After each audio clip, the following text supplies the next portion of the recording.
યુદ્ધની સ્થિતિ વચ્ચે વડોદરામાં રાંધણ ગેસની અછત સર્જાઈ છે। વડોદરા શહેરમાં રાંધણ ગેસ માટે લાંબી કતારો। ગેસની અછત વર્તાતા નાગરિકો ચિંતામાં મુકાયા। ગેસ સિલિન્ડર લેવા માટે લોકોના હવાતિયા। પાણીગેટ વિસ્તારની ગેસ એજન્સી બહાર નોટબંધી જેવી કતારો જોવા મળી। ફોન પર બુકિંગ ન થતા ગેસ એજન્સી ખાતે લોકોના ધક્કા।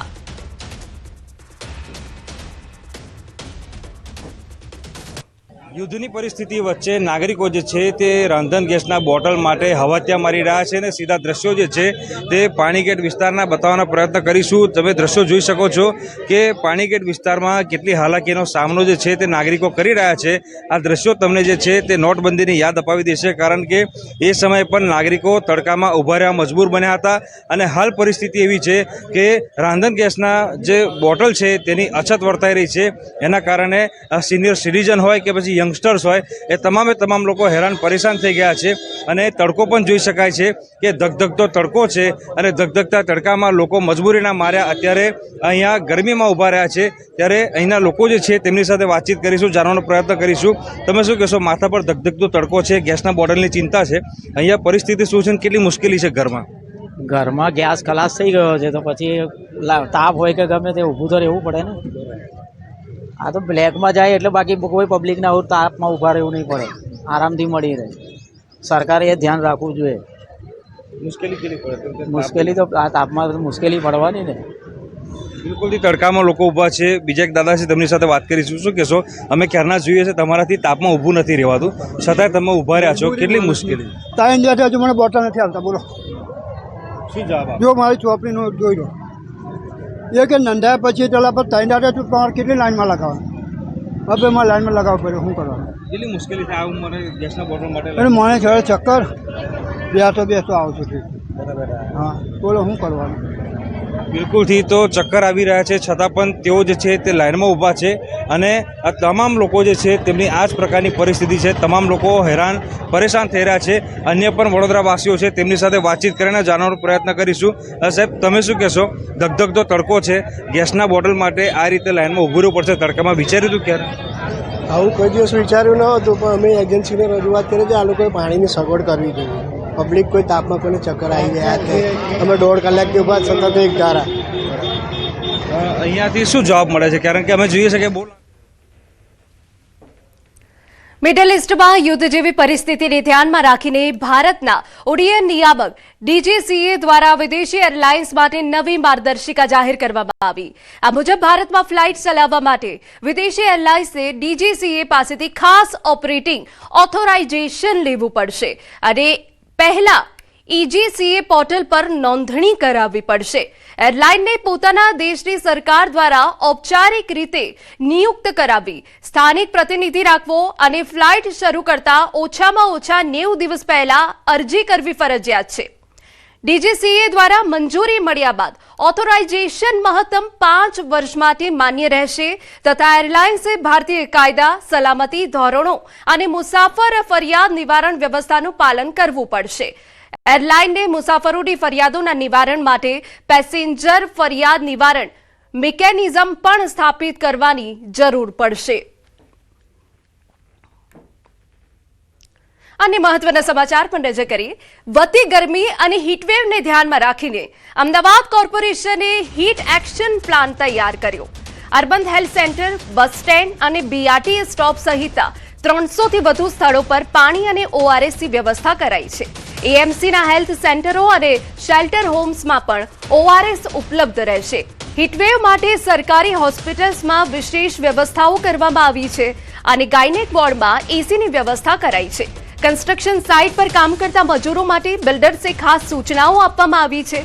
દર 2 કલાકે 15 મિનિટનો બ્રેક આપવા અને બપોરે 1 થી 4 વાગ્યા સુધી કામ ન કરાવવાની સૂચના અપાઈ છે। શ્રમિક વર્ગનું ખાસ ધ્યાન રાખવા પણ સૂચના અપાઈ છે। એટલું જ નહીં, આશા વર્કર દ્વારા ઘરે ઘરે જઈ ગરમીથી બચવા અંગે જાગૃતિ ફેલાવવામાં આવશે। શહેરના ગાર્ડન સવારે 6 થી રાત્રે 11 વાગ્યા સુધી ખુલ્લા રાખવામાં આવશે।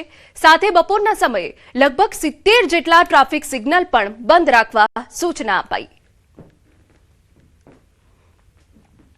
હેલ્થ ડિપાર્ટમેન્ટ છે તો હેલ્થ ડિપાર્ટમેન્ટ દ્વારા જે તમામ અર્બન હેલ્થ સેન્ટરો, community health centre, health and wellness centre બધું મળીને લગભગ 300થી વધુ સેન્ટરો છે.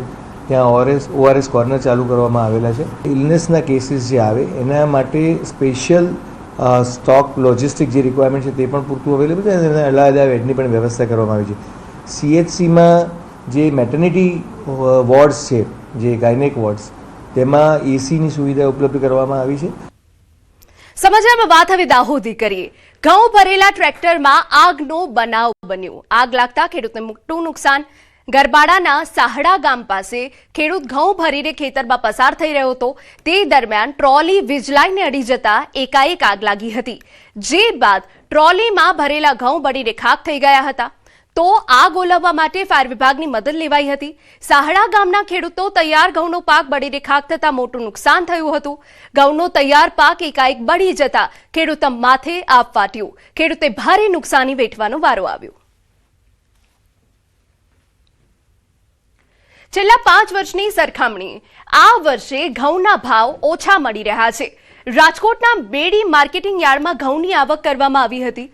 આ વર્ષે 2026માં લોકવન ઘઉંના પ્રતિ મણના ભાવ 436 રૂપિયાથી લઈને 490 રૂપિયા સુધી મળ્યા હતા. જ્યારે ટુકડા ઘઉંના પ્રતિ મણના ભાવ 454 રૂપિયાથી લઈ 560 રૂપિયા સુધી મળ્યા હતા. બેડી માર્કેટિંગ યાર્ડનો પટ ઘઉંની આવકથી ભરાઈ ગયો છે.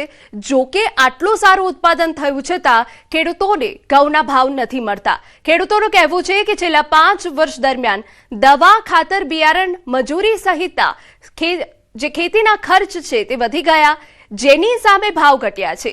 4 મહિના સુધી ખેતરમાં રાત દિવસ જોયા વગર મહેનત ખેડૂતોને આ વર્ષે ઓછા ભાવ મળતા નિરાશા જોવા મળી રહી છે.